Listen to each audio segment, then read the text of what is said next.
Biology ઈ વિદ્યાના ક્લાસમાં સૌ વિદ્યાર્થી મિત્રોનું એચપી સર સ્વાગત કરે છે. સૌને જય સ્વામિનારાયણ. મેન્ડલના એક સંકરણના પ્રયોગની શરૂઆત કરીએ. પણ ગયા વિડીયો લેક્ચરની અંદર આપણે એવી સમજૂતી આપી કે મેન્ડલે એક સંકરણના પ્રયોગ કર્યા પહેલાં શું પ્રિપેરેશન કરેલી, શું પૂર્વ તૈયારીઓ હતી. એક સંકરણ પ્રયોગની પૂર્વ તૈયારી, બરાબર, એની સમજ આપેલી. આજે જોઈશું એક સંકરણના પ્રયોગની રજૂઆત મેન્ડલે કઈ રીતે કરી હતી. તો એક સંકરણ પ્રયોગની ડેફિનેશન, વ્યાખ્યા શું થાય? કોઈ એક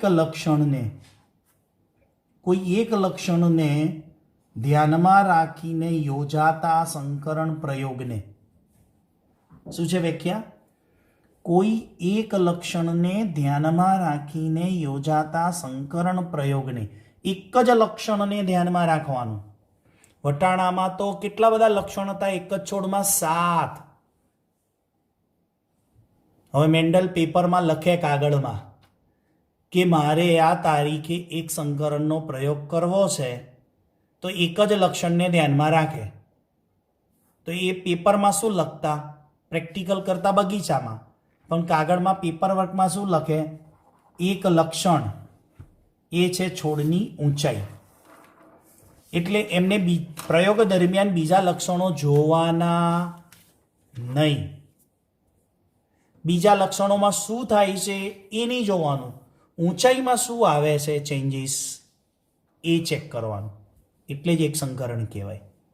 એક લક્ષણને જ ધ્યાનમાં રાખવાનું. વટાણામાં તો 7 લક્ષણો જોઈ ગયા હતા અને દરેકની 2 અભિવ્યક્તિ, એટલે 14 લક્ષણોની વાત થઈ. યસ, પણ એક લક્ષણને ધ્યાનમાં રાખીએ તો આપણે એક સંકરણનો પ્રયોગ, એમાં લક્ષણ છે છોડની ઊંચાઈ, અભિવ્યક્ત એટલે કે એમાં 2 પ્રકારના છોડ જોવા મળે, એક ઊંચો છોડ અને બીજો નીચો છોડ. ઊંચા છોડ માટેની સંજ્ઞા વાપરી ટોલ, એટલે કેપિટલ ટી કર્યો, જેથી ઓળખી શકાય કે ઊંચો એટલે છોડની ઊંચાઈ. એટલે કે ઊંચા છોડ માટેની સંજ્ઞા વાપરી કેપિટલ ટી, નીચા છોડની સંજ્ઞા વાપરી સ્મોલ ટી. હવે એક રેફરન્સમાં વટાણાના છોડની ઊંચાઈ આપેલી છે. ઊંચો છોડ હોય ને એ 2 મીટરનો હોય. યાદ રાખજો, મારી એક આગળની થિયરી છે ને, એ સમજાવવા મને આ બહુ કામ લાગશે તમને. એ ઊંચો છોડ છે ને એની ઊંચાઈ 2 મીટર હોય. જે નીચો છોડ છે ને એની ઊંચાઈ 1.5 મીટર છે. એટલે એક છોડ છે ને એ જે ઊંચો છે એની 2 મીટર છે અને બીજાની હાઈટ છે 1.5 મીટર. આ વટાણાના છોડ પેસિવમ સેટાઇવમમાં, કઈ જાતિમાં? પેસિવમ સેટાઇવમ જાતિની અંદર જે છોડ 2 મીટર જોવા મળે ને એને ઊંચો કીધો મેન્ડલે, અને જે છોડ 1.5 મીટર જોવા મળે એને શું કીધો? નીચો છોડ. That's clear? ઓકે, આગળ જાઓ. હા, હવે જુઓ, એને પ્રયોગ શરૂ કર્યો તો એમાં શુદ્ધ લેવો પડે ને. પિતૃ કેવા લેવા પડે? પિતૃપેઢી, પેરેન્ટ્સ કેવા લેવા પડે? શુદ્ધ લેવા પડે. પેરેન્ટ્સનો પી કહીશું. ઓકે, એટલે પિતૃપેઢી કેવી લેવી પડે? શુદ્ધ લેવી પડે, એકદમ પ્યોર. અને પ્યોર પેઢી લેવા માટે, પ્યોર પેરેન્ટ્સ લેવા માટે કે હંમેશા એમાં ઊંચાઈનું જ લક્ષણ હોય અથવા તો નીચાઈનું જ લક્ષણ હોય, તો એને શુદ્ધ ઊંચા અને શુદ્ધ નીચા છોડ લીધા. તો એના માટે એને આગળના વિડીયોમાં જોજો, મેં તમને સમજાવ્યું હતું શુદ્ધ સંવર્ધિત વંશક્રમ, જેમાં વાત કરી હતી 5 થી 7 પેઢી સુધી સતત ઊંચો છોડ આવે ને એને પ્રયોગમાં લેવાનો. હું શું બોલું છું? મેન્ડલે શુદ્ધ વંશક્રમ દ્વારા શું સાબિત કરેલું? કે એક સંકરણના પ્રયોગ હોય કે એના દ્વિસંકરણના પ્રયોગ હોય, પેરેન્ટ્સ તરીકે જે જાતિ લેવાની છે એ શુદ્ધ હોવી જોઈએ. અને શુદ્ધ ક્યારે કહેતા મેન્ડલ?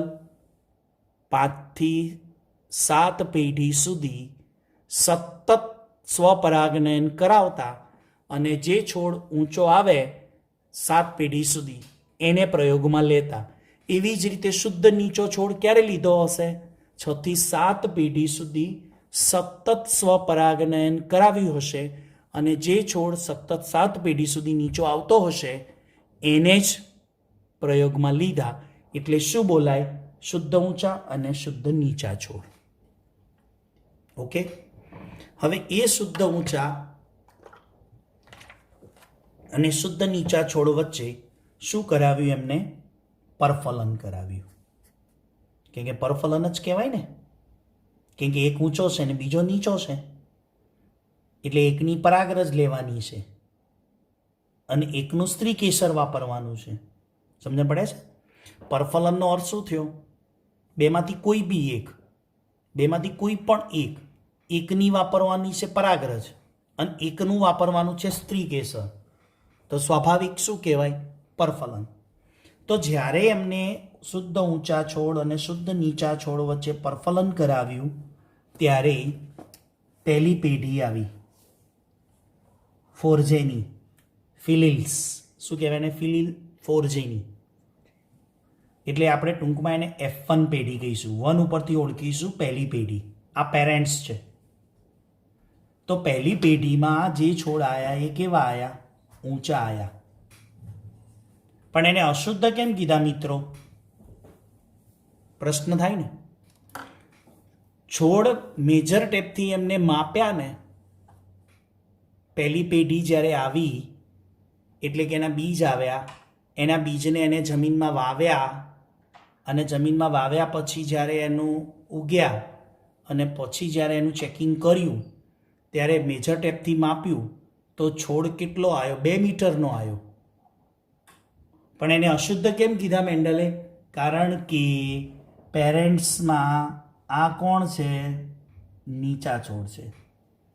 એટલે નીચા છોડનું અંદર લક્ષણ ક્યાંક હશે પણ દેખાતું નથી, પણ છોડ ઊંચો બનાવે છે. આના ઘણા બધા જવાબો છે, ઘણા બધા પ્રશ્નો તમને થશે.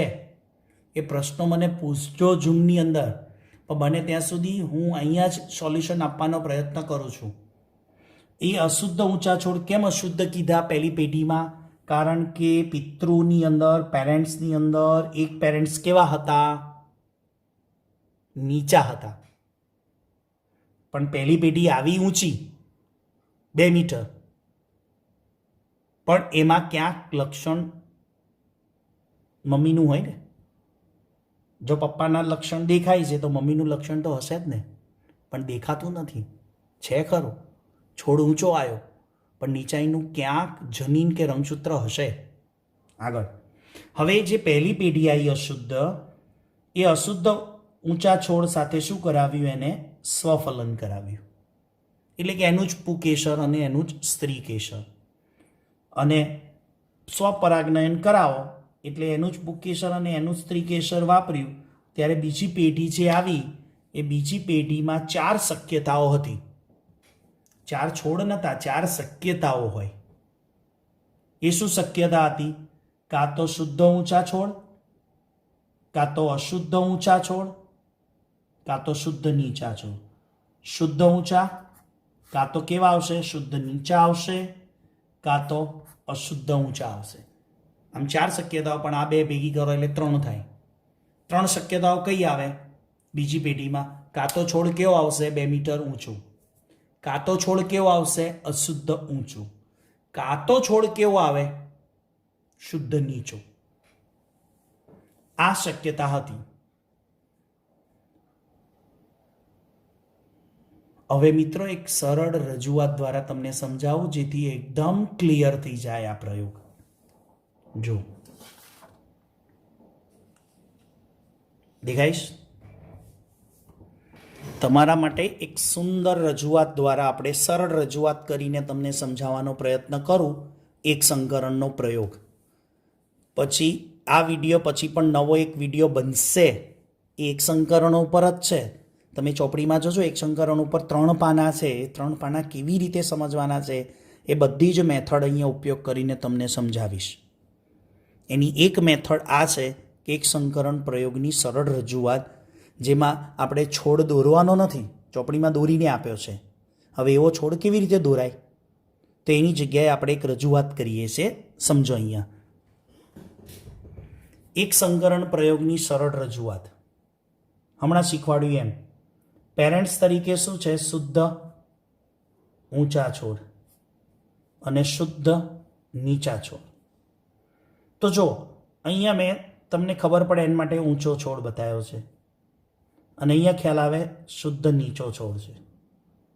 ઓકે, આ છે ને બાહ્ય સ્વરૂપ છે, ફિનોટાઇપની દ્રષ્ટિએ પ્રયોગ છે. કોની દ્રષ્ટિએ? ફિનોટાઇપ. હવે એ શું છે વળી ફિનોટાઇપ? સ્વરૂપ પ્રકાર. શું કહેવાય? સ્વરૂપ પ્રકાર. સ્વરૂપ એટલે તમને બહારથી તો ખબર પડે ને, આમ જુઓ તો ઊંચો કે નીચો એમ. છોડ હોય સામે, નજર સામે, તો તમે બે છોડ મૂક્યા તો ખબર પડે ને, તમે કહી શકો ને કે આ સાહેબ આ ઊંચો છે ને આ નીચો છોડ છે એમ. એ સ્વરૂપ તમને ઓળખાયું, બાહ્યાકાર સ્વરૂપ, એટલે ફિનોટાઇપ કહેવાય. એટલે આ એક સંકરણનો પ્રયોગ ફિનોટાઇપની દ્રષ્ટિએ છે. હું નેક્સ્ટ વિડીયોમાં તમને ફિનોટાઇપ એક સંકરણનો પ્રયોગ જીનોટાઇપની રીતે શીખવાડીશ. અત્યારે ધ્યાન આપો ને. ચલો, શુદ્ધ ઊંચો છોડ છે, શુદ્ધ નીચો છોડ છે. હમણાં વાત કરી શું કરાવ્યું એમને? પરફલન. એટલે આ શું થયા? પેરેન્ટ્સ. પરફલન કરાવ્યું તો પહેલી પેઢીમાં શું આવ્યું? આ પેરેન્ટ્સ હતા. તો પહેલી પેઢીમાં શું આવ્યું? અશુદ્ધ ઊંચો આવ્યો. કારણ અશુદ્ધ કેમ કીધા? દેખાવમાં છોડ ઊંચો હતો, પણ અશુદ્ધ કેમ લાગ્યો શબ્દ આગળ? કારણ કે પેરેન્ટ્સમાં એક પેરેન્ટ્સ શું છે? નીચા છે. એટલે એમનું કોઈ લક્ષણ અંદર હોવું જોઈએ ને, પણ દેખાતું નથી. દેખાવમાં તો છોડ કેવો આવ્યો? ઊંચો. પણ આ બંનેની સંતતિ છે, આ પેરેન્ટ્સની આ સંતતિ છે, એટલે આમનું લક્ષણ હોવું જોઈએ, પણ એ દેખાતું નથી. અને છોડ આપણને ઊંચો દેખાય છે, એટલે આપણે એને શુદ્ધ તો ના જ કહી શકાય. એટલે શું બોલાય? અશુદ્ધ. હવે એ અશુદ્ધ ઊંચો છોડ અને અશુદ્ધ ઊંચા છોડ વચ્ચે શું કરાવ્યું એમને? સ્વફલન. એટલે કે અશુદ્ધ ઊંચા છોડનું જ પુંકેસર વાપર્યું ને અશુદ્ધ ઊંચા છોડનું સ્ત્રીકેસર વાપર્યું. એટલે આપણે એને બીજી રીતે અહીં આમ બતાવીએ. બાકી તો સ્વફલન લખાય. સ્વફલન આ એક જ પટ્ટી બતાવો, એક જ છોડ બતાવો તો ચાલે, ને પછી સ્વફલન લખો તો ચાલે, કે આનું જ પુંકેસર નાનું સ્ત્રીકેસર. પણ આને આપણે વાપરીએ એક જ છોડ તરીકે, કે અશુદ્ધ ઊંચા છોડ, અશુદ્ધ ઊંચા છોડનું સ્વફલન. તો કેટલી શક્યતાઓ મેં કીધી હતી? 3 બીજી પેઢીમાં. તો જો આકૃતિ દ્વારા ઊંચો ઊંચો ઊંચો અને નીચો. ઓકે,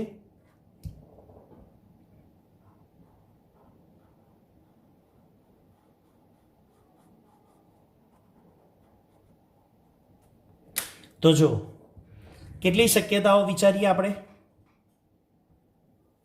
શુદ્ધ ઊંચો,